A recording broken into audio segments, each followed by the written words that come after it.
వ్యాసం వసిష్ఠనప్తారం శక్తే పౌత్రమకల్మషం పరాశరాత్మజం వందే శుకతాతం తపోనిధిం. వ్యాసాయ విష్ణురూపాయ వ్యాసరూపాయ విష్ణవే నమో వై బ్రహ్మనిధయే వాసిష్ఠాయ నమో నమః. కలియుగానికి అనంతమైన వాంగ్మయాన్ని, వైదిక వాంగ్మయాన్ని అందజేసినటువంటి వ్యాస భగవానుడు, నారాయణ స్వరూపుడైనటువంటి వ్యాస భగవానునికి నమస్కరిస్తూ,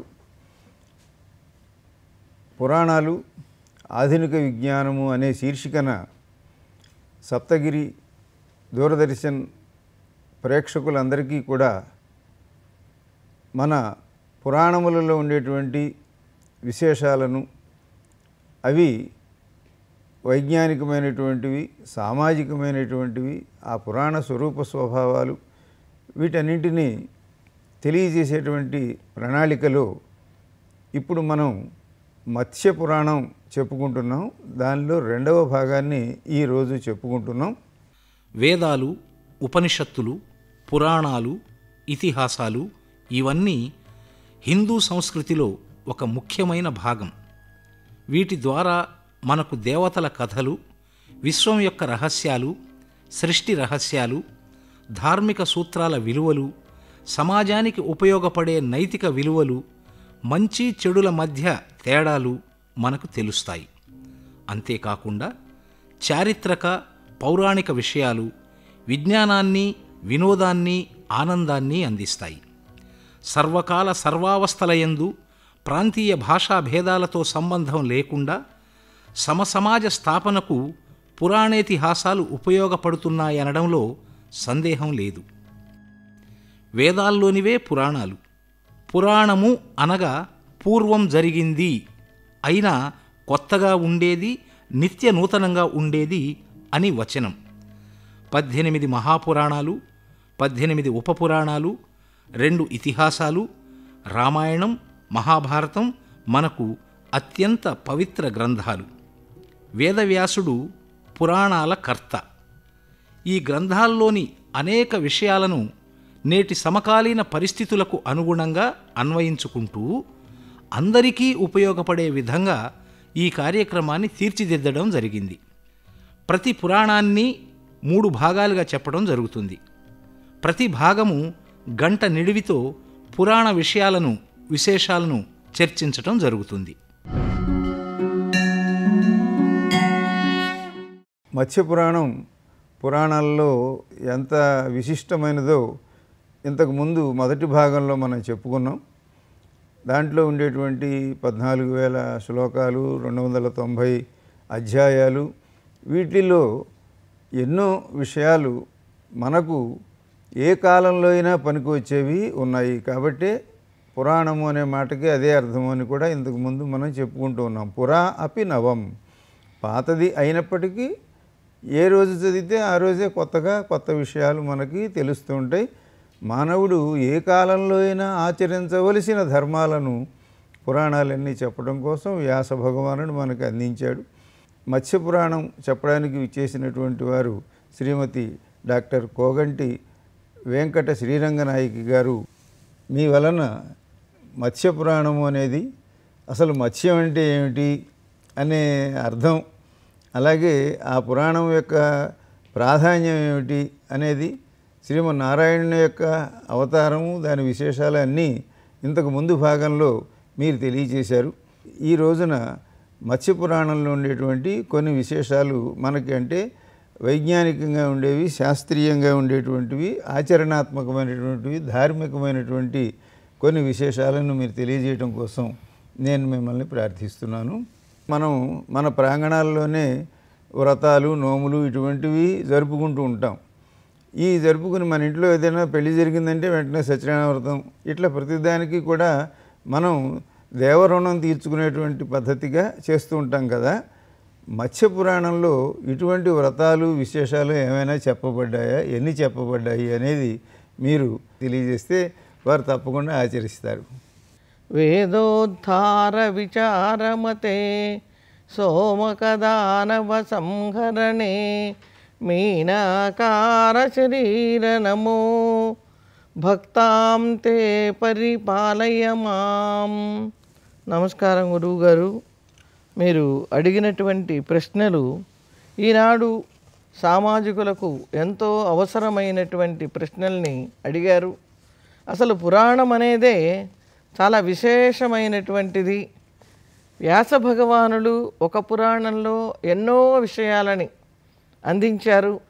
మరి ఇన్ని విషయాలు అందించడం దేనికండి, ఇందులో స్తుతులు దేనికి, వ్రతాలు దేనికి అనేటటువంటి ప్రశ్న మనకి సాధారణంగా కలుగుతూ ఉంటుంది. ఈ వ్రతాలు కూడా ఒకదానికి సంబంధించినటువంటి వ్రతాలు కావు, రకరకాల వ్రతాలని ఇందులో చెప్పారు. మొత్తం వ్రతాల సంఖ్య 40కి పైగా కనిపిస్తున్నాయి మనకి. ఈ 40 వ్రతాలు దేనికండి, ఏదో 4 వ్రతాలు చెప్తే సరిపోతుంది కదా అంటే, ఏ భక్తులకి ఏ కోరికలు ఉంటాయో తెలియదు. ఆ కోరికలు తీరటం కోసంగా ఆయా వ్రతాలని ప్రత్యేకించి ఇందులో చెప్పటం జరిగింది. క్రియాయోగము అనేటటువంటి భాగంలో మొట్టమొదటగా పురాణ దానవు వ్రతం. ఒక పురాణాన్ని దానం చేస్తే మనకు వచ్చేటటువంటి లాభం ఏంటి, అలాగే నక్షత్ర పురుషదానం, ఆదిత్య శయన వ్రతం, కృష్ణాష్టమి. ఈ కృష్ణాష్టమిని గురించి విశేషంగా బ్రహ్మవైవర్త పురాణంలో చెప్పారు, ఇందులోనూ చెప్పారు. ఈ చెప్పినటువంటి చాలా వ్రతాలలో మనందరికీ తెలిసిన వ్రతం కృష్ణాష్టమి వ్రతం. కృష్ణాష్టమి వ్రతం అంటే కృష్ణాష్టమి పండుగ చేసుకుంటున్నాం, కానీ అసలు ఆ వ్రత విధానంగా మనం చేయటం లేదు. అలాగే రోహిణీ చంద్రశయనము అంటే చంద్రుడికి నక్షత్రాలు, రోహిణి పట్ల కొంచెం ప్రేమ కూడా ఉంది అని చెప్తారు, అందుకని ప్రత్యేకించి చెప్పారు. అలాగే తర్వాత సౌభాగ్య శయన వ్రతం అని మరొక వ్రతము. ఆ తర్వాత అనంత తృతీయ. మనకి తృతీయ అంటే ఈ సింహాచలంలో జరిగేటటువంటి అక్షయ తృతీయ తెలుసు, ఇందులో అనంత తృతీయ అనే వ్రతాన్ని చెప్పారు. అలాగే రస కళ్యాణ వ్రతము, మరి ఆర్ద్రానంద తృతీయ, అక్షయ తృతీయ, ఇవన్నీ ఒక ఎత్తు అయితే సారస్వత వ్రతము అని ఒక ప్రత్యేకంగా మరొక వ్రతాన్ని గురించి చెప్పారు. అలాగే సప్తమి స్నపన వ్రతం, సప్తమి రోజున స్నానం చేసేటటువంటి విధానాన్ని, కళ్యాణ భీమ ద్వాదశి అని ఒక వ్రతం, అనంగ శయన వ్రతం, మదన ద్వాదశి. ఈ మదన ద్వాదశి మన్మధుడిని కూడా పూజించాలా అనుకుంటారు చాలామంది. మన్మధుడు విష్ణువు యొక్క సంతానం కనుక ఆ మన్మధుడిని పూజిస్తే భార్యాభర్తలకు ఒకరి పట్ల ఒకరికి ప్రేమ కలగటం, అందమైన సంతానం కలగటం ఇలాంటివి జరుగుతాయని వాటి వల్ల తెలుస్తున్నది. తర్వాత అశూన్య శయన వ్రతం, అంగారక వ్రతం, కళ్యాణ సప్తమి వ్రతం, విశోక సప్తమి వ్రతం. విశోక సప్తమి అంటే శోకాన్ని పోగొట్టేటటువంటిది. ఫల సప్తమి ఫలాలని అందించేటటువంటిది. శర్కర ఫల సప్తమి, కమల సప్తమి, మందార సప్తమి వ్రతం. ఇట్లా చాలా వ్రతాలని చెప్పారు. వీటిల్లో వ్రతాలతో పాటు కొన్ని దానాలని చెప్పారు. తిల పర్వత దానము అంటే కొండంత నువ్వులు దానం చేయటం. కొండంత నువ్వుల్ని దానం చేయటం సాధ్యం కాదు. పైగా ఇప్పుడు ప్రస్తుతం సమాజంలో నువ్వులు అంటే అందరూ భయపడుతున్నారు, అమ్మో శని నువ్వులు దానం పట్టకూడదు అని. ఏ నువ్వులైనా నల్లవి కానీ తెల్లవి కానీ ఈ నువ్వులు విష్ణువునకు చాలా ప్రీతికరములైనవి కనుకనే వీటిని పితృశ్రాద్ధంలో కూడా ప్రధానంగా వాడుతూ ఉంటారు. తర్వాత ఘృతపర్వత దానం, నేతిని దానం చేయటం, రత్నాలని దానం చేయటం, బంగారం దానం చేయటం, ఇలా అనేక విధములైనటువంటి వ్రతాలు. విభూతి ద్వాదశి వ్రతం, సంక్రాంతి ఉద్యాపన వ్రతం, సంక్రాంతిని కూడా నోముగా వ్రతంగా కొంతమంది చేస్తూ ఉంటారు. తర్వాత దేవవ్రతాలు, వ్రత షష్ఠి, 60 వ్రతాల గురించి ప్రత్యేకంగా మళ్ళీ చెప్పటం జరిగింది. ఈ వ్రతాలన్నీ మనం శాస్త్ర ప్రకారం శాస్త్రం ఆదేశించినట్లు చెప్పగలమా అంటే చెయ్యగలమా అంటే రెండూ చేయలేం. ఎందుకంటే ఇది కలియుగము, అందరికీ కూడా అంతటి ఓపికలు లేవు, సమయాలు లేవు. ఇన్ని వ్రతాలలో మనం చెయ్యగలిగిన వ్రతం ఏదైనా ఉంటే, ఏ ఉపవాసమో లేక శ్రావణ మాసం వ్రతమో అలాంటి వాటిని మనం చెయ్యటానికి ప్రయత్నం చేస్తాము. అది కూడా లేకపోతే ఇన్ని వ్రతాలు ఉన్నాయి, ఈ వ్రతాలను తలుచుకున్నా కూడా పుణ్యం వస్తుంది అని వ్యాసుల వారు అనేక వ్రతాలని గురించి మనకి ప్రత్యేకించి ఈ మత్స్య పురాణంలో వివరించారు. ప్రతిరోజు విలువైనదే అనేటువంటి ఒక శ్రద్ధతో కూడిన ఆధ్యాత్మిక జీవనానికి మీరు చెప్పిన ఈ సూచన మత్స్య పురాణంలో నుంచి ఇన్ని విషయాలు మనకి తెలుస్తూ ఉన్నాయి. మరి మీరు ఇప్పుడు చెప్పిందంతా దేవరుణం తీర్చుకునే పద్ధతిలో ఉన్నది. ఇప్పుడు దేవరుణాలని మనం తీర్చుకోవడం కోసం అంటే దేవుడి యొక్క అనుగ్రహంతో మనం ఏ సమస్యలు లేకుండా బయటపడాలి, ఉన్న సమస్యలను కూడా తేలిగ్గా తీసుకోవాలి అనేటువంటి ఒక విశ్వాసాన్ని ఈ వ్రతాలు ఇస్తాయి. వాస్తు అనగానే ప్రతి వాళ్ళు ఉలికి పడతారు. ఈ వాస్తు శాస్త్రం అనేది అసలు ఎందుకు ఏర్పడింది అంటే మనం సుఖంగా జీవించటానికే ఏర్పడింది. గృహానికి ఎటువంటి కలప క్షేమదాయకము, చెట్టుని ప్రార్థించి కలపగా వినియోగించుకోవాలి.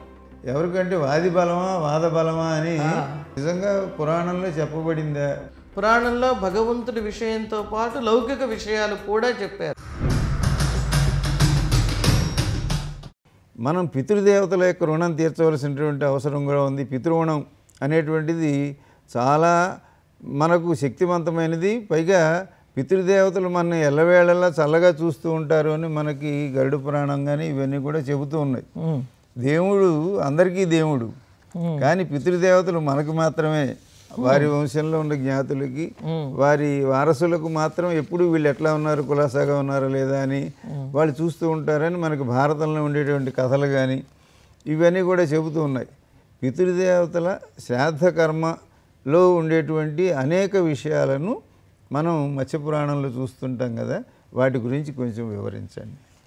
దేవతలు, పితృదేవతలు, దేవతల కంటే 2 అక్షరాలు ముందు పెట్టుకున్నటువంటి వాళ్ళు, దేవతల కంటే ముందుగా అనుగ్రహించేవాళ్ళు పితృదేవతలు. ఆ విషయం కూడా స్పష్టంగా పురాణం చెప్పింది. ఈ పితృదేవతలకి పెట్టుకోవటం అనేటటువంటి ఆచారం ఎక్కువగా పట్టణాలలో కంటే పల్లెల్లో ఈనాటికి కనపడుతున్నది. సాధారణంగా సంక్రాంతి రోజున పెద్దలకి పెట్టుకోవటం అనే పేరుతోటి వాళ్ళు వస్త్రాలు పెట్టుకుని వాళ్ళకి చేతైనట్లుగా నమస్కారాలు చేసుకుంటున్నారు. పండితులైనటువంటి వాళ్ళు వేదమంత్ర ప్రకారంగా ఈ శ్రాద్ధ కర్మని ఆచరిస్తున్నారు. ఈ శ్రాద్ధ కల్పము అని కూడా దీన్ని అంటారు. మీరన్నట్టుగా శ్రద్ధయా కరోతి, చాలా శ్రద్ధగా భక్తిగా చేయాలి. మనం ఎంత చేస్తున్నాం అన్నది కాదు, ఎంతమందిని పిలుస్తున్నాం అన్నది కాదు, ఆర్భాటం లేకుండా ప్రశాంతంగా ఆ రోజంతా వాళ్ళకి సంబంధించిన విషయాలతోటి వాళ్ళలో ఉన్న గొప్ప గుణాలని చెప్పుకుంటూ చేయటం ప్రస్తుతం లోకాచారంలో కనపడుతున్నది. ఈ శ్రాద్ధం అనేది దీని గురించి మొత్తం 11 అధ్యాయాలలో చాలా సుదీర్ఘంగా వర్ణించింది. ఇది పితృదేవతల వంశ అనుకీర్తనంతో మొదలవుతున్నది.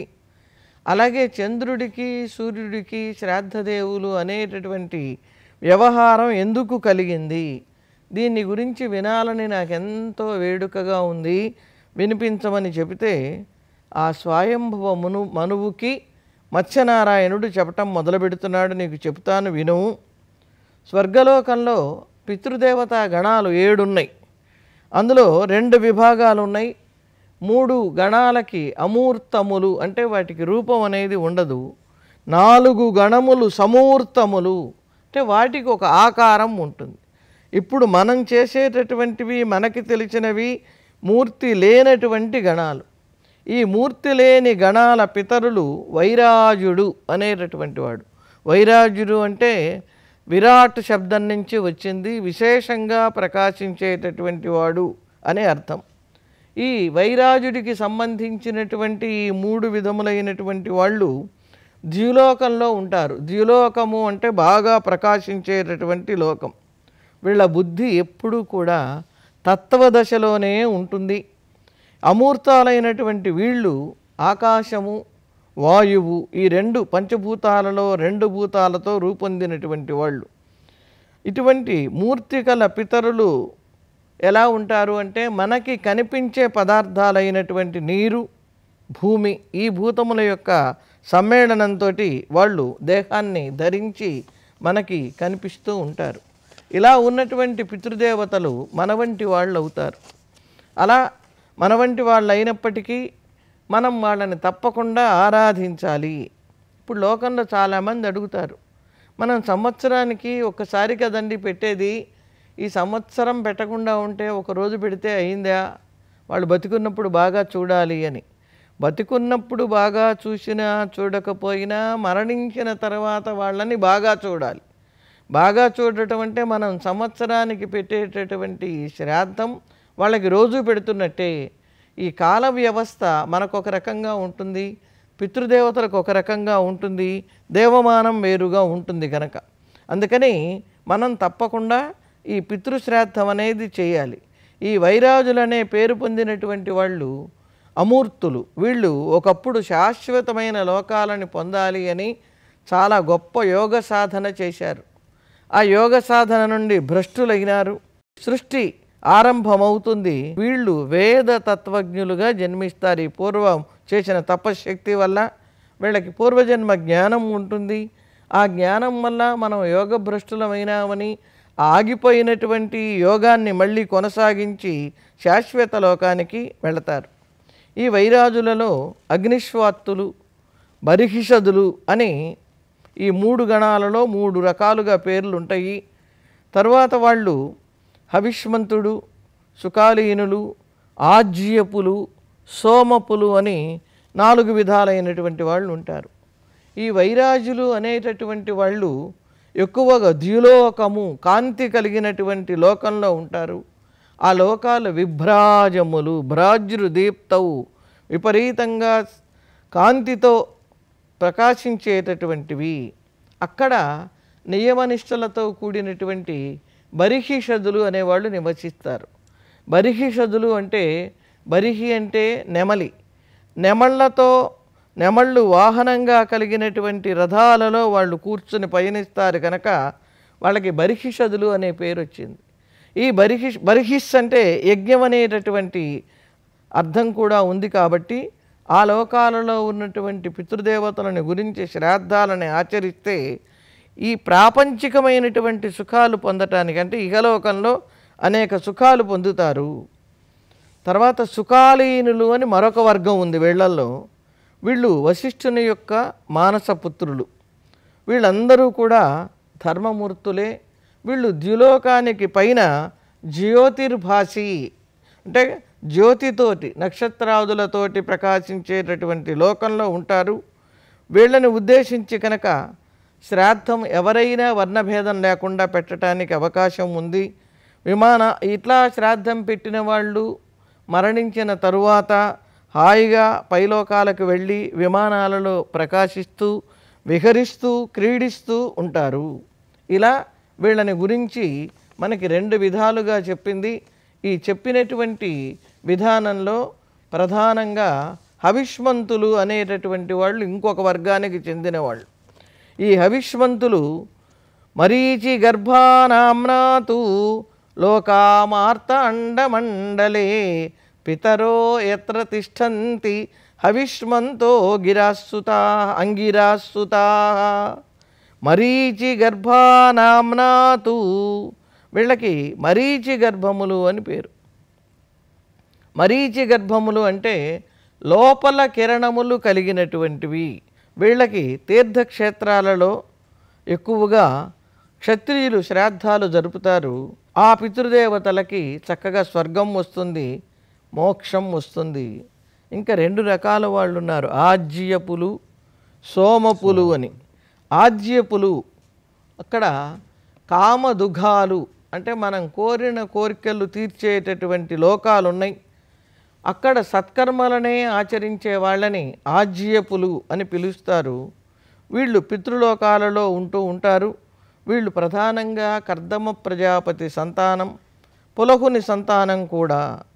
వీరిని ముఖ్యంగా వర్ణాలలో వైశ్యవర్ణం వారు ఆరాధిస్తారు. వీరు ఆరాధించిన వాళ్ళు ఈ శరీరాన్ని విడిచిపెట్టి ఆ లోకానికి వెళ్ళినప్పుడు అక్కడ వాళ్ళకి తల్లిదండ్రులు, మేనమామలు, మేనత్తలు, బంధువులు, ఉయ్యాలవారు వీళ్ళందరినీ కలుసుకుంటారు. 10,000 సంవత్సరాల నాటి వాళ్ళైనా సరే వీళ్ళకి కనిపిస్తారు. వాళ్ళతోటి హాయిగా సుఖంగా ఉంటారు. సోమపులు అనేవాళ్ళు బ్రహ్మనగరంలో ఉంటారు. అక్కడ మానసములు అనేటటువంటి లోకాలు ఉన్నాయి. బ్రహ్మదంతా మానస సృష్టి.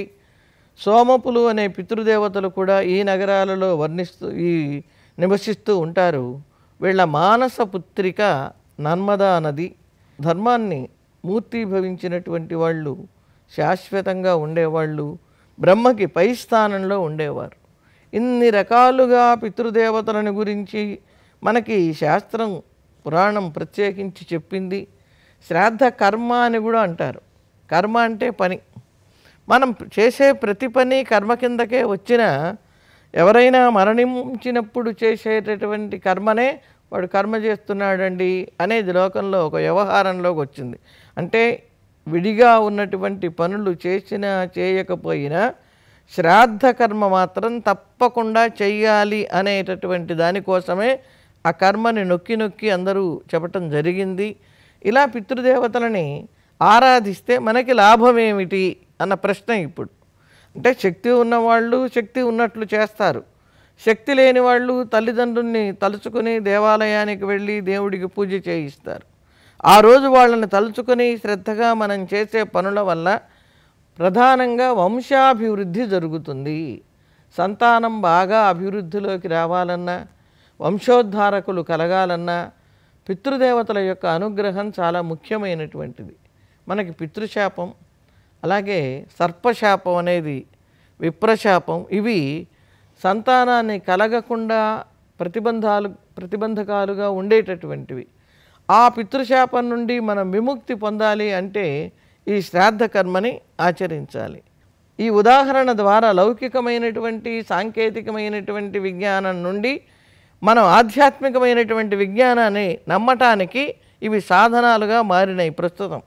ఇప్పుడు ప్రయాణ సౌకర్యాలు ఏర్పడ్డాక శనిగ్రహం నీలంగా ఉంది, అంగారకుడు ఎర్రగా ఉన్నాడు అనే విషయాన్ని వీళ్ళు వెళ్ళి ప్రయాణం చేసి వీళ్ళ యంత్రముల సాధనంతో చెప్పిన విషయాన్ని మన వాళ్ళు ఎప్పుడో చెప్పారు. ఎప్పుడో శనిగ్రహం యొక్క వర్ణం చెప్పారు. ప్రతి గ్రహానికి ఉండేటటువంటి రంగు, లక్షణాలు అవన్నీ ఒకప్పుడు చెప్పేశారు. అసలు వైజయంతి మాల కూడా పంచభూతాత్మకమైనటువంటి మాల. దానిలో కూడా నీలములు, వైడూర్యము, ముత్యము ఇటువంటివి ఉంటున్నాయి అని చెప్తున్నారు. పగడము ఎందుకని అంటే పంచభూతాలకి సంకేతంగా చెప్పారు వారు. ఒక్కొక్క భూతం ఒక్కొక్క రకంగా ఉంటుంది. నీరు తెల్లగా ఉంటుంది, ముత్యం. అలాగే భూమి నల్లగా ఉంటుంది, నీలం. ఇలా ఒక్కొక్క భూతానికి ఎర్రగా ఉంటుంది, అగ్ని, పగడం. ఇలా మొత్తం 5 రకాలైనటువంటి పంచభూతములకు సంబంధించిన రత్నాలతో స్వామి ధరించే మాలకి వైజయంతి మాల అని పేరు. ఈ 5 రంగులే ఎందుకండి అంటే పంచభూతాత్మకమైనటువంటిది.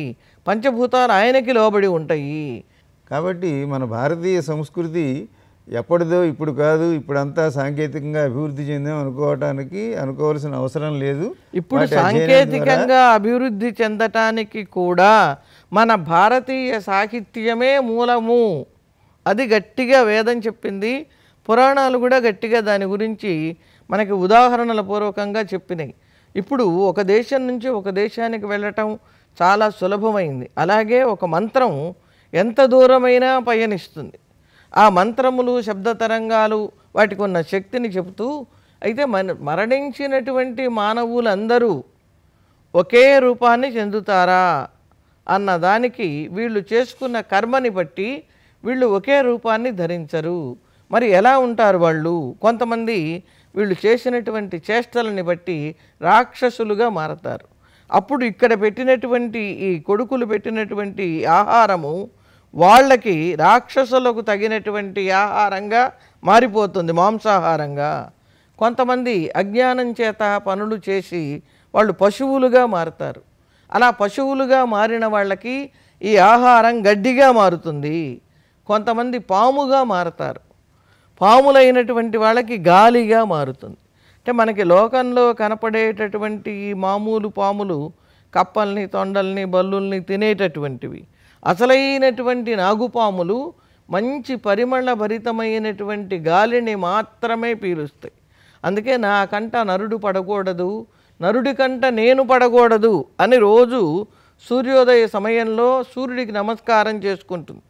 ఆ సమయంలో పాములు తిరుగుతాయని, మధ్యాహ్న సమయము, ప్రాతకాలము, అసుర సంధ్యా సమయంలో పిల్లల్ని ఒంటరిగా వెళ్ళవద్దని పెద్దవాళ్ళు కట్టడి చేయటంలో ఉన్నటువంటి ఆంతర్యం ఏమిటి అంటే, తన కంట పడ్డవాళ్ళని తాను ఊరుకోదు, తాను ఒకరి కంట పడటానికి ఇష్టపడదు. అటువంటి వాళ్ళు వాయువుగా ఈ పెట్టినటువంటి ఆహారాన్ని స్వీకరిస్తారు. అసలు దేవతలైనారు, వాళ్ళు చేసుకున్నటువంటి పుణ్యం కొద్దీ వాళ్ళకి అమృతంగా మారుతుంది. అయితే ఇంత పెద్ద పెద్దవి చేయగలమా చేయలేమా అని ఇందాక బోలెడు వ్రతాలను గురించి మనం చెప్పుకున్నాం. ఇక వ్రతాలు కష్టం కనుక ఇంకా సూక్ష్మంలో మోక్షోపాయం చెప్పమని అడిగితే స్తుతులను గురించి వేదవ్యాసుల వారు చెప్పారు. అటువంటి స్తోత్రాలు ఇందులో ఏమైనా ఉన్నాయో? ప్రత్యేకమైన స్తోత్రాలు, ప్రత్యేకమైనటువంటి స్తోత్రాలు ఉన్నాయి. అవి చెప్పండి. ఈ స్తోత్రాలు కూడా దేవతలు చేసినవి ఉన్నాయి, రాక్షసులు చేసినవి ఉన్నాయి, మరి మానవులు చేసినటువంటివి ఉన్నాయి. స్తుతి అంటేనే మన వాళ్ళు పొగడద్దు పొగడద్దు అంటారు. గుణి నిష్ట గుణాభిధానం స్తుతి అంటే ఆ పదార్థంలో ఉన్నటువంటి లక్షణాన్ని చెప్పటానికి స్తుతి అని పేరు. ఇది మామిడి పండు తియ్యగా ఉంటుంది, దాని గుణం. ఆ గుణాన్ని ఆహా ఎంత అద్భుతంగా ఉంది, అమృతం వల్లే ఉంది అని మనం వర్ణిస్తూ ఆస్వాదిస్తాం. అలా భగవంతుడిలో ఉన్నటువంటి గుణాలని చెప్పటమే స్తుతి. ఈ స్తుతులు దీనిలో ప్రధానంగా శుక్రుడు శివుణ్ణి గురించి చేశాడు. శుక్రగ్రహము శివుణ్ణి గురించి చేసింది. దేవతలందరూ శివుణ్ణి గురించి స్తోత్రం చేశారు. వీరకుడు అనేటటువంటి వాడు అమ్మవారిని గురించి స్తోత్రం చేశాడు. భృగువు శివుణ్ణి గురించి చేశాడు. ఇవన్నీ ఒక ఎత్తు. సావిత్రి యముణ్ణి స్తోత్రం చేసింది. మహాభారతంలో సావిత్రి అసలు చనిపోయిన వాళ్ళని బ్రతికించినటువంటి అద్భుతమైన గాథని మన భారతీయ సంప్రదాయం చెప్పింది. ఇంకా ఎక్కడా ఇటువంటివి మనకి వినపడటం లేదు. చనిపోయినటువంటి సత్యవంతుణ్ణి బ్రతికించుకునే సందర్భంలో సావిత్రి యముని గురించి స్తోత్రం చేసింది. వామనావతారాన్ని ధరించినప్పుడు బ్రహ్మ ఆ వామనుణ్ణి స్తోత్రం చేశాడు. దేవదానవులు ఇద్దరూ కలిసి విష్ణుమూర్తిని స్తోత్రం చేశారు. అలాగే శంకరుణ్ణి స్తోత్రం చేశారు. ఇక అదితి విష్ణుమూర్తిని గురించి స్తోత్రం చేస్తుంది వామనావతార సందర్భంలో. భూదేవి విష్ణువుని స్తోత్రం చేస్తుంది. ఎప్పుడు అంటే వరాహావతారం ధరించి భూదేవిని ఉద్ధరించినప్పుడు కృతజ్ఞతాపూర్వకంగా భూదేవి స్తోత్రం చేస్తుంది. దేవతలందరూ కలిసి బ్రహ్మని స్తోత్రం చేస్తారు. రతీదేవి మన్మధుడి కోసంగా బ్రహ్మని స్తోత్రం చేస్తుంది. దేవతలందరూ కుమారస్వామిని స్తోత్రం చేస్తారు. వీళ్ళందరూ వాళ్ళ వాళ్ళ ప్రయోజనాల కోసంగా స్తోత్రాలు చేశారు.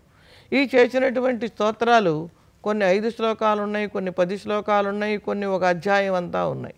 ఇన్ని మనం చేసుకోలేకపోతే అందులో సారభూతమైనటువంటి మనకి అర్థమయ్యేటటువంటి ఒక్క శ్లోకాన్నైనా సరే ఆ దేవతని గురించి మనం చేసుకుంటే మనకి సూక్ష్మంలో మోక్షంగా ఆ దేవత అనుగ్రహం లభిస్తుంది. ఇప్పుడు రాహు బాగులేడు, అమ్మవారిని స్తోత్రం చేసుకోండి అంటున్నారు. ఈ స్తోత్రాల వల్ల ప్రయోజనం ఏమిటి అంటే ఇదిగో ఇలా మనకి లౌకికమైనటువంటివి ఎన్నో మనకి ఉదాహరణలు కనపడుతున్నాయి. స్తోత్రాల వల్ల ప్రయోజనం ఆ చెప్పిన వ్యక్తి యొక్క మంత్రశక్తి, తపశ్శక్తి ఆ అక్షరముల్లోకి నిక్షేపింపబడుతుంది. కాబట్టి ఆ అక్షరములన్నీ కూడా ఆయన తపశ్శక్తితోటి అందులో నిండి ఉన్నాయి. కాబట్టి మనకు కనపడే మామూలు అక్షరాలుగా ఉన్నప్పటికీ వాటిల్లో శక్తి ఉన్నటువంటిది. కాబట్టి మనందరం చదవటం వలన ఇప్పటి మన కష్టాలను పోగొట్టుకోగలుగుతాం. ఇప్పుడు సంప్రదాయంలో మన భాషలో ఉన్న విశేషము ఆ మొదలుకొని క్ష వరకు ఉన్న ప్రతి అక్షరం బీజాక్షరమే. మనకి బీజాక్షరాలంటే అందరూ హామ్ గీమ్ ఫట్ ఇట్లాంటివే అనుకుంటున్నారు. ఆ కూడా బీజాక్షరమే. ఇలా ప్రతి బీజాక్షరాలు అన్నీ మనం చదవలేనప్పుడు ఇప్పుడు రాహు బాగులేదు, మీరు లలిత సహస్రనామ పారాయణ చేయండి అంటారు. అబ్బో అన్ని శ్లోకాలు 170 శ్లోకాలు ఉన్నాయండి, మా వల్ల కాదు. మరి దీనికి ఏమిటి అంటే అయితే సూక్ష్మంగా చెప్తున్నాను. సర్వమంగళ మాంగళ్యే శివే సర్వార్థ సాధకే శరణ్యే త్ర్యంబకే దేవి నారాయణి నమోస్తుతే అంటూ నమస్కారం చేస్తున్నాం. ఇదే చదువుకుంటూ ఉండు, ఒకే శ్లోకం వచ్చింది, నీకు అమ్మవారి అనుగ్రహం లభిస్తుంది. అలాగే విష్ణు సహస్రం చదవలేని వాళ్ళ కోసమే శ్రీరామ రామ రామేతి పుట్టింది. ఇట్లా ఈ స్తోత్రాలని మనకి అనేకమైనటువంటి వాటిని ఇందులో అందించారు. అలాగే చాలా వైజ్ఞానిక విషయాలని కూడా మనకి పురాణాలు అందిస్తున్నాయి. వాస్తు అనగానే ప్రతి వాళ్ళు ఉలికి పడతారు. ఈ వాస్తు శాస్త్రం అనేది అసలు ఎందుకు ఏర్పడింది అంటే మనం సుఖంగా జీవించటానికే ఏర్పడింది. గృహానికి ఎటువంటి కలప క్షేమదాయకము, చెట్టుని ప్రార్థించి కలపగా వినియోగించుకోవాలి. ఎవరికంటే వాది బలమా వాద బలమా అని నిజంగా పురాణంలో చెప్పబడిందా? పురాణంలో భగవంతుడి విషయంతో పాటు లౌకిక విషయాలు కూడా చెప్పారు. మనకి ఈ భూగోళం చుట్టూ అనేక గోళాలు ఉన్నాయి. ఇది దీని గురించి మనకి ఖగోళ శాస్త్రం చెప్పే విషయాలు చూస్తే చాలా మనం ఆశ్చర్యపోతాం. అసలు మనం ఎంతటి వాళ్ళం అనేటువంటిది మన అల్పిష్టం, మన తక్కువతనం మనకు తెలుస్తుంది. ఒక పాలపుంతలోనే కొన్ని వేల కోట్ల నక్షత్రాలు, అటువంటివి ఎన్నో పాలపుంతలు ఇవన్నీ ఉన్నాయన్నారు. ఇంత విశ్వాన్ని దర్శించగలిగినటువంటి మహర్షులకు మనం పాదాభివందనం చేస్తూ మత్స్యపురాణంలో చెప్పినటువంటి ఖగోళ శాస్త్ర విషయాలు అవి ఏమైనా కొన్ని తెలియజేయండి. ఈ పురాణంలో ఈ భౌగోళిక అంశాలు ఎందుకు, ఖగోళానికి సంబంధించినవి ఎందుకు, ఏదో దేవుడికి సంబంధించింది ఒక విషయం చెప్పచ్చు కదా అనుకుంటాం. కానీ ఈ ఖగోళాన్ని భూగోళాన్ని చెప్పటంలో ఒక ఆంతర్యం ఉంది. ఇవి పరమాత్మ యొక్క దేశము, కాలము, దేశకాలములు అనేటటువంటి 3 విషయాలని మనకి ప్రస్తావించి చెప్పేటటువంటివి. పురాణంలో రెప్పపాటు మనం కనురెప్ప కొట్టినప్పటి నుంచి కల్పం వరకు ఎంత సమయం ఉంటుందో ఆ సమయాన్ని కూడా చాలా వివరంగా మనకి చెప్పారు.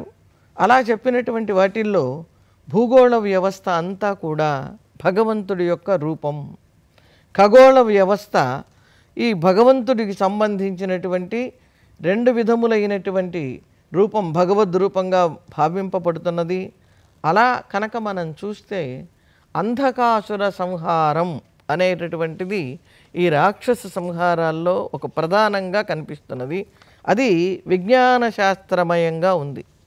విజ్ఞాన శాస్త్రం అంటే వెనకటి కాలంలో అది వేదాంతానికి సంబంధించిందిగా రూఢమై ఉంది. విజ్ఞానం యజ్ఞం తనుతే అని యజ్ఞయాగాదులకు సంబంధించిన విశేషమైన జ్ఞానం విజ్ఞానం. ఇప్పుడు విజ్ఞానం అనే పదం సైన్స్ అనే అర్థంలో రూఢిని పొందింది కనుక ఆ పరంగా కూడా పురాణాలు మనకి మంచి విషయాలని తెలియచేస్తున్నాయి. అంధకాసుర సంహారంలో ప్రధానంగా అంధకుడు అనేటటువంటి రాక్షసుడు ఆయా ఋతువులకు సంబంధించినటువంటి కొత్త గాలితో కూడినటువంటి వృష్టుల వానలకు ప్రతీక. ఇతను మేఘాల యొక్క సహాయంతో వర్షాలని కురిపిస్తూ ఉంటాడు. ఇలా కురిపించేటప్పుడు అంధశబ్దం సంబంధం కలిగినదే అంధిక. అంధిక అంటే అంధి అన్న అంధిక అన్న తుఫాను.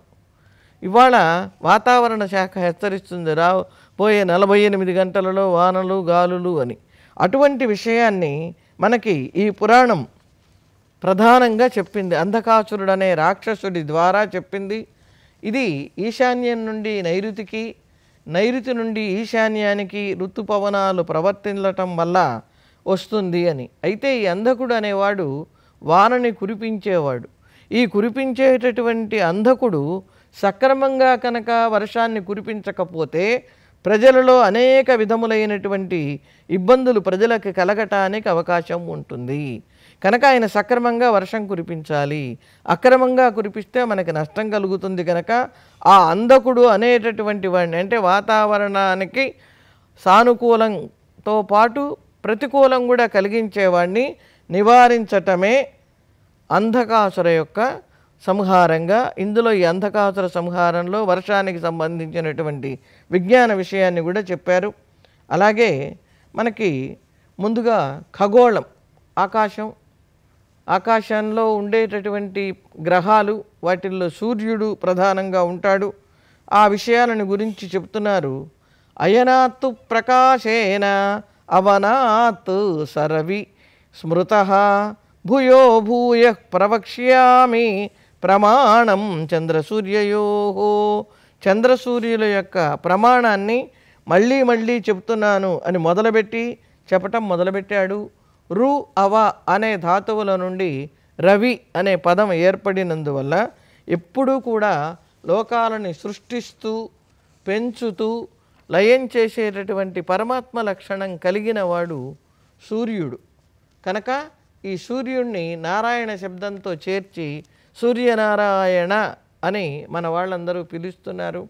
ఈయన ఈ 3 లక్షణాలు కలిగిన వాడు కనుకనే సూర్య భగవానుణ్ణి నమస్సవిత్రే జగదేకచక్షుషే జగత్ప్రసూతి స్థితి నాశకేతవే త్రయీమయాయ త్రిగుణాత్మకారిణే విరించి నారాయణ శంకరాత్మనే అని త్రిగుణాత్మక స్వరూపుడిగా రోజు ఉదయం ఈ శ్లోకంలో స్తోత్రం చేసుకున్నా కూడా మనకి చాలా గొప్పగా సూర్య అనుగ్రహం కలుగుతుంది. తర్వాత ఈ భూమి వ్యవస్థ ఎక్కడ ఎంత వ్యవస్థలో ఉంటుంది. మేరుపర్వతం దగ్గర భూమి భాగం తక్కువగా ఉంటుంది, మధ్యలో ఎక్కువగా ఉంటుంది. ఆ తర్వాత కొన్ని చోట్లకు వెళితే ఇంకొంచెం విస్తీర్ణంగా ఉంటుంది.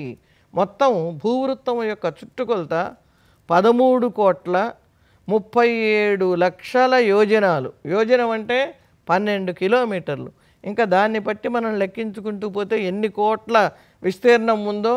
అయితే ఇప్పుడు మనకి వచ్చినటువంటి సందేహం, భూగోళమే పెద్దదా, మిగిలినటువంటి సూర్యుడు మొదలైనటువంటి వాళ్ళు పెద్దవాళ్ళ, వాయువు పెద్దదా, ఆకాశం పెద్దదా అన్న ప్రశ్న వస్తున్నది. వీటి మీద చాలామంది పరిశోధనలు చేశారు, ఇప్పుడు చేస్తున్నారు. అయితే సూర్యుడు అలాత చక్రంలాగా, అలాత చక్రం అంటే కొరివి గిరగిర తిప్పుతున్నట్లుగా తిరిగే విధంగా తిరుగుతూ ఉంటాడు. మనకి తెలిసినటువంటి విషయం ఏమిటంటే భూమి గుండ్రంగా ఉండి తన చుట్టూ తాను తిరుగుతూ సూర్యుడి చుట్టూ తిరుగుతుంది అని. కానీ ఇక్కడ సూర్యుడే ప్రయాణం చేస్తాడు అని మత్స్యపురాణం ప్రత్యేకించి చెప్పింది. ఈ చెప్పటంలో దేనికంటే ఏది గొప్పది అన్నదానికి మొట్టమొదట భూమి. ఆ భూమిని రక్షిస్తూ 10 రెట్లు ఎక్కువగా నీరు భూమిని తడుపుతూ రక్షిస్తూ ఉంటుంది. ఆ భూమిని నీటి కంటే 10 రెట్లు ఎక్కువగా తేజస్సు ఉంటుంది. దానికి 10 రెట్లు ఎక్కువగా వాయువు ఉంటుంది. దానికి 10 రెట్లు ఎక్కువగా ఆకాశం ఈ మిగిలిన 4ని రక్షిస్తూ ఉంటుంది. అంటే దీనిని బట్టి మనకేం తెలుస్తున్నది? భూమి కంటే నీరు కంటే అగ్ని కంటే వాయువు కంటే ఆకాశం గొప్పది. ఆకాశం అంటే ఇంత అని కొలత లేనటువంటిది ఆకాశం. ఈ పృథివీ, అప్పు, తేజో, వాయు, ఆకాశాలు పంచభూతాలు అని మనకు తర్కశాస్త్రం చెప్పింది. ఈ పంచభూతాలు ఒకదానిని ఒకటి ఎలా రక్షించుకుంటాయో కూడా, ఎంత కొలతలతో ఉంటాయో మనకి ఈ మత్స్యపురాణంలో చెప్పింది. ఒకదానికంటే ఒకటి 10 రెట్లు అధికంగా ఉంటాయి అని. అలాగే అసలు వర్షం కురవటానికి కూడా కారణం ఎవరు? సూర్యుడే. ఈ సూర్యుడే వర్షాన్ని కూడా కురిపిస్తాడు అనేటటువంటి విషయాన్ని కూడా చాలా చక్కగా చెప్పింది. సూర్యుడి గమనం ఎంత వేగంగా ఉంటుంది అన్నదాన్ని 2 ముహూర్తాల సమయం అంటే 48 నిమిషాలలో 31,50,000 యోజనాలు సూర్యుడు పయనిస్తాడు, అంత వేగంగా. అయితే ఈ విషయంలో సూర్యుడు పయనించడండి, సూర్యకిరణం అంత వేగంగా ప్రసరిస్తుంది అన్నారు. మనకి శాస్త్రమేమో సూర్యుడు కూడా పయనిస్తాడు అని చెప్పింది. ఈ సూర్యుడు పయనించినప్పుడు మనకి వేరే దేశంలో ఉదయం అయితే మనకు అస్తమానం, ఒకరికి అర్ధరాత్రి అయితే మరొకరికి ఉదయం, ఇలా 4 దిక్కులలో కూడా ఏ నగరాలు ఉన్నాయో, ఏ నగరంలో సూర్యుడు ఉదయించినప్పుడు ఏ నగరానికి అస్తమయం అవుతుంది, ఏ నగరానికి ప్రభాతం అవుతుంది, ఇలాంటి విషయాలను కూడా ఈ పురాణం మనకి ప్రత్యేకించి చెప్పింది. ఇప్పుడు వానలకి సూర్యుడికి సంబంధం ఏంటి? అంటే సూర్యుడు తన యొక్క వేడితోటి భూమి మీద ఉన్న నీటిని గ్రహించి సముద్రాల్లో ఉన్న నీటిని, ఈ ఉప్పు నీటినంతా కూడా ఆవిరిగా మార్చి మంచి నీటిగా మనకి వర్షాన్ని కురిపిస్తారు. ఈ వర్షాన్ని కురిపించే మేఘాలని జీమూతాలు అని పిలుస్తారు. జీమూతము అంటే ఈ మేఘానికి పేరు ఎందుకని వచ్చింది అంటే, సప్తవాయువులు ఉన్నాయి మనకి. ఆ సప్తవాయువులలో ఒక వాయువు ఉంది, ఆహవము అనే పేరు కలిగినటువంటి వాయువు. ఈ ఆహవము అనేటటువంటి రెండవ వాయువు యొక్క సహాయం చేత మేఘాలు వర్షాన్ని కురిపిస్తున్నాయి. జీమూతనామతే మేఘా యద్యేభ్యో జీవ సంభూత, జీవ సంభవ, జీవ సంభవం పుట్టుక. ఎండిపోయినటువంటి మొక్కలు కూడా వర్షం కురిస్తే ఎక్కడో వేరు నుండి మళ్ళీ పచ్చని మొలకలు వస్తాయి. జీవాన్ని పుట్టించేటటువంటి వాడు మేఘుడు కనుక ఆ జీవమూతము కాస్త జీమూతంగా కాలక్రమంలో మారింది కనుక ఈ జీవము అన్న పదానికి ప్రాణము అనే అర్థం ఉంది, నీరు అనే అర్థం కూడా మనకి నిఘంటువులు చెప్పినందువల్ల ఈ జీమూతాలకి ఆ పేరు వచ్చింది. ప్రాణుల్ని నిలబెట్టేవి. వేసవికాలం వస్తే అమ్మ ఎప్పుడెప్పుడు వర్షం పడుతుందా, వర్షం రాకపోతే కనీసం మేఘమన్నా కనిపిస్తుందా అని అందరం ఆకాశం వైపు చూస్తూ ఉంటాం. సంతప్తానాం త్వమసి చరణం తత్పయోద ప్రియాయ అంటూ తపించిపోయేవాళ్ళు మేఘుణ్ణి శరణాగతి చేస్తారు అని కాళిదాసు అందంగా మేఘ సందేశంలో కూడా చెప్పటం జరిగింది. ఈ మేఘాలు ఇటువంటివి కనుక ఇవి ఆహవము అనేటటువంటి మేఘాన్ని ఆశ్రయించి ఆ గాలిని, ఆ మేఘము గాలి కలిసి మనకి వర్షంగా అందిస్తున్నాయి. ఇలాంటి విధానాన్ని కూడా మనకి చెప్పింది. ఇక ఈ ఖగోళ శాస్త్రానికి సంబంధించిన విషయాలు తెలుసుకోవటం కోసంగా అనేక విధాలైనటువంటి ప్రయత్నాలని, ఇప్పుడు ప్రయోగాలని మన విజ్ఞాన శాస్త్రవేత్తలు చేస్తూనే ఉన్నారు. ఈ మత్స్యపురాణ ప్రకారం ఖగోళంలో ఒక్క సూర్యుడే ఉండడు. ఇందాక మీరు చెప్పిన పాలముంత, ఎన్నో పాలముంతలున్నాయి అన్నట్టుగా సూర్యుడితో పాటు నక్షత్రాలు, గ్రహాలు, ఛాయాగ్రహాలు, ఉపగ్రహాలు మొదలైనవి ఎన్నో వేల సంఖ్యలో ఉన్నట్లుగా ఇప్పుడు శాస్త్రజ్ఞులు చెప్తున్నారు. ఇట్లా మిగతా గ్రహములన్నీ మనకు ఒకటిగా కనపడేవి, అనేక గ్రహాలుగా అక్కడ ఉన్నాయి. చోటుకి వెళ్ళినప్పుడు ఇంకా అనేక రకాలుగా కనపడటం ఇవన్నీ చెప్పబడ్డాయి కదా. అటువంటి విశేషాలు మత్స్యపురాణంలో ఉన్నటువంటివి తెలియజేస్తే మన పురాణాలు పాతవి పనికిరానివి, ఇప్పుడు ఆధునికమైన ఈ సైన్స్ మాత్రమే ప్రధానమైంది అనుకోకుండా దాని నుంచి మనం ఎట్లా స్ఫూర్తి ప్రేరణ పొందామనేది యువతరానికి తెలిసే ఉద్దేశంతో మన కార్యక్రమ ప్రణాళిక విజయవంతం అవుతుంది. ఈ మత్స్యపురాణంలో సూర్య గమనం, అలాగే సూర్య రథస్వరూపం మనకి చాలా చక్కగా వివరించారు. అసలు నిజానికి సూర్యుడిని చూడటం మనకి సాధ్యమా? సూర్యుడికి మనకి ఎన్నో కోట్ల కిలోమీటర్ల దూరం ఉంది, అయినా చూడలేకపోతున్నాం. పరిశోధనలు చేసి ఇప్పుడు మన వాళ్ళు చెబుతున్నటువంటి విషయాలు మన పురాణాలలో ఆనాడే యోగ దృష్టితో చూసి మహర్షి అందించాడు. ఈ మహర్షి పురాణాలు అందించటం కంటే ముందే వేదం చెప్పింది. వేదంలో సౌరం, అరుణం అనే మంత్రభాగాలు సూర్యునికి సంబంధించినటువంటి ఎన్నో విశేషాలను చెప్పినాయి. ఆ చెప్పిన విశేషాలని కొన్నింటిని తీసుకుని మనకి వివరంగా అర్థమవటం కోసంగా ఇదిగో సూర్యుడు నిమిషానికి ఇన్ని కిలోమీటర్లు ప్రయాణం చేస్తాడు, ఇంత పెద్ద ఆకారంతో ఉంటాడు, సూర్యుడితో పాటుగా వేరే వేరే గ్రహాలు ఆకాశంలో ఉంటాయి, వాటికి కూడా మార్గదర్శకుడు సూర్యుడే. అసలు సూర్యుడు మనం అనుకుంటున్నటువంటి గ్రహాలకి రాజు కనుక తాను మధ్యలో ఉంటాడు, చుట్టూ మిగిలినటువంటి గ్రహాలన్నీ కూడా తిరుగుతూ ఉంటాయి. భూమేర్ దశగుణ క్యాపహ, అందుకని భూమి కంటే పెద్దవాడు ఎవరు అంటే పరిమాణంలో సూర్యమండలం అని పురాణం చెప్పింది. ఇప్పటికి సుమారుగా 2600 సంవత్సరాల క్రితం పరిశోధనలు ప్రారంభమైనాయి. మొట్టమొదటగా గ్రీకు దేశానికి చెందినటువంటి పైథాగరస్ అనేటటువంటి పరిశోధకుడు అద్భుతమైన పరిశోధన చేసి భూమి గుండ్రంగా ఉండవచ్చునేమో అని ఆయన భావించాడు. ఆ తర్వాత మరికొంతమంది ఆయన మార్గంలోనే పరిశోధనలు చేసి ఎంతో పరిశ్రమించి భూమి గుండ్రంగా ఉంటుంది అని నిశ్చయించి చెప్పారు. దానికంటే ముందే పురాణంలో భూమి గోళాకారంగా ఉంటుంది, వర్తులాకారంగా ఉంటుంది, ఈ భూగోళం ఒక పూలబంతి వలె ఉంటుంది అని పురాణాలు చెప్పటం జరిగింది. మత్స్య పురాణంలో ప్రత్యేకంగా ఈ విషయాన్ని వేదవ్యాస మహర్షి కొన్ని వేల సంవత్సరాల క్రితమే మనకు అందించారు. సూర్యుడికి ఎంత ఓర్పో, అసలు సూర్యుడిని మనం తలుచుకుంటే ఏ పని మనం చెయ్యలేము అనుకుంటున్న దాన్ని సాధించటానికి చాలా అవకాశం ఉంటుంది. కుటుంబ కవులు భోజరాజు సభకు వెళితే ఆయన ఒక సమస్య ఇచ్చాడు, నలుగురికి ఒకటే సమస్య. క్రియాసిద్ధి సత్వే భవతి మహతాం నోపకరణే.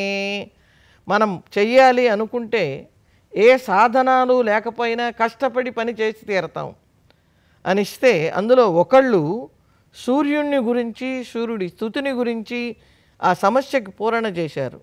రథస్యైకం చక్రం భుజగయమితా సప్తతురగా నిరాలంబో మార్గ చరణ వికల సారథిరపి రవిరియాత్యేవాంతం ప్రతిదినమపారస్య నభసః.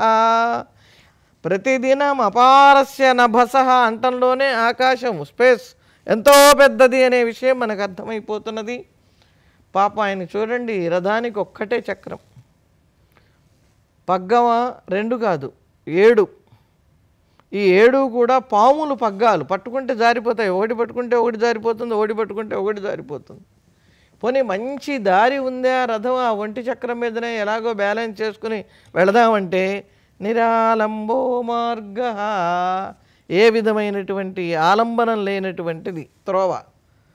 పోనీ డ్రైవర్ ఆకాశంలో డ్రైవర్ సమర్థుడైతే పర్వాలా, మన జాగ్రత్తగా తీసుకెళ్తాడు.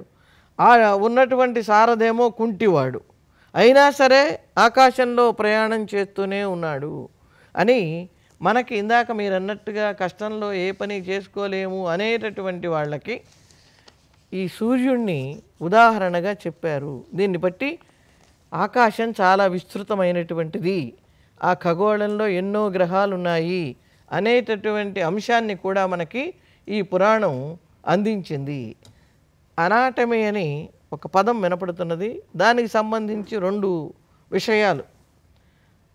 ఈ మన శరీరం మొత్తం ఒక విశ్వం అనుకుంటే వెన్నుపూస ప్రధానంగా ఉంటుంది. ఆ వెన్నుపూసలు అయితే మనం నుంచోలేము, నడవలేము, ఏ పని చేయలేము.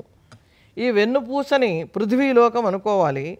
ఇందులో పృథ్వీలోకం, ద్యులోకం, స్వర్గలోకం 3 లోకాలు మన వెన్నుపూసలో ఉన్నాయి. వెన్నుపూసలు 33 ఉంటాయి ఇటు అటు. ఈ లెక్క కూడా మనకి ఈ మత్స్యపురాణం చెప్పింది. 33 పూసలు ఇటు అటు ఉంటే ఈ వెన్నుపూసలో నుంచి ఒక ద్రవ పదార్థం స్రవిస్తూ ఉంటుంది. అది మెడ దగ్గరికి వచ్చి మెడ దగ్గర నుండి మెదడులోకి వెళ్ళటానికి మధ్యలో ఒక అనుసంధానమైనటువంటి గ్రంథి ఉంటుంది. ఇది వెన్నులో నుంచి మెడ దగ్గరికి, మెడ దగ్గర నుంచి పైభాగంలో మెదడుకి వెళుతున్నది కనుక ఈ వెళ్ళకపోతే మనిషి మనుగడకి ఎంతో ప్రమాదం కనుక ఇలా పయనిస్తున్నటువంటి దీన్ని సోమ అని పిలిచింది మన పురాణం. సోమ అంటే అమృతం. అది లేకపోతే మానవ జీవనానికే ఏ విధమైనటువంటి శక్తి ఉండదు, ఉపయోగము ఉండదు మానవ జీవనము. అలా ఈ సోమ అనేటటువంటి ద్రవ పదార్థం వెన్నులో నుంచి మెడ దగ్గరికి, మెడ నుంచి శిరస్సుకి పయనిస్తున్నందువల్ల దీన్ని త్రిపథగా అంటే గంగ, మన శరీరంలోనే 3 అవయవ 3 లోకాలు ఉన్నట్టుగా పృథ్వీలోకము, ద్యులోకము, అంతరిక్షలోకం ఉన్నట్టుగా ఈ మన శారీరకమైనటువంటి అంశాన్ని ఒక అనాటమీలో ఒక భాగాన్ని మన పురాణం అద్భుతంగా లోకాలకి సమన్వయం చేసి చెప్పింది. కాబట్టి ఏ కాలంలో అయినా సరే అన్ని ప్రాణులు, అన్ని జీవులు వాటి వాటి కర్తవ్యాలను సక్రమంగా చేస్తూ క్షేమంగా ఉండి మళ్ళీ పునరావృతి రహితమైన శాశ్వత బ్రహ్మలోకానికి చేరుకోవాలి అనేది మన వైదిక సంస్కృతి, మన భారతీయ సంస్కృతి యొక్క ఆంతర్యాన్ని పురాణాల ద్వారా కథల రూపంలోనూ తేలికగాను తెలియజేసే ఘట్టంలో ఈరోజు మత్స్యపురాణంలో 2వ భాగంలో ఈ విషయాలు మీ ద్వారా తెలుసుకోగలిగాం. మూడో భాగంలో మరిన్ని విశేషాలు మానవ జాతికి ఉపయోగించేవి తెలుసుకుందాం. మీకు ధన్యవాదాలు. నమస్కారం. స్వస్తి.